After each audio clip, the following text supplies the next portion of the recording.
ఈ చిన్న గ్రామంలో ఒక పేద అబ్బాయి రవి ప్రతిరోజూ స్కూల్కి నడుచుకుంటూ వెళ్తాడు.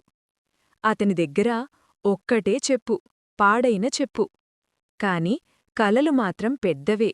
5 కిలోమీటర్లు వేడి రోడ్డుపై రవి ఒంటరిగా నడుస్తున్నాడు. కాళ్లకి నొప్పి, మనసులో ధైర్యం. నేను ఆగను అని తనలో తానే చెప్పుకుంటాడు.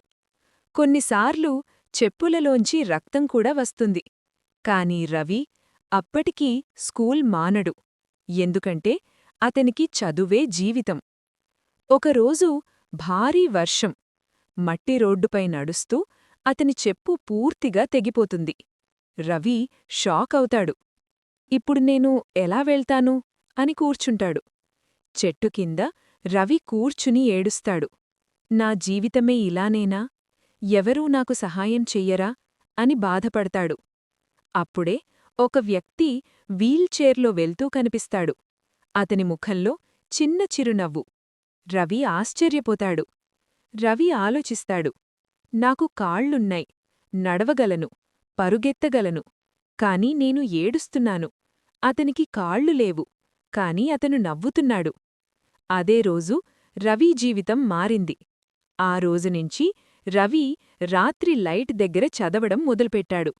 నిద్ర లేకపోయినా కలల కోసం కష్టపడతాడు. ఉదయం లేవడం, తల్లిదండ్రులకు సహాయం, తర్వాత స్కూల్. రోజూ అదే రొటీన్. ఆలస్యం లేదు, సాకులు లేవు. సంవత్సరాలు గడిచాయి. రవి ఇప్పుడు అదే గ్రామంలో టీచరయ్యాడు. చిన్నపిల్లలకు కలలు నేర్పుతున్నాడు. ఒకరోజు పేదపిల్లలకు కొత్త చెప్పులు పంచుతాడు.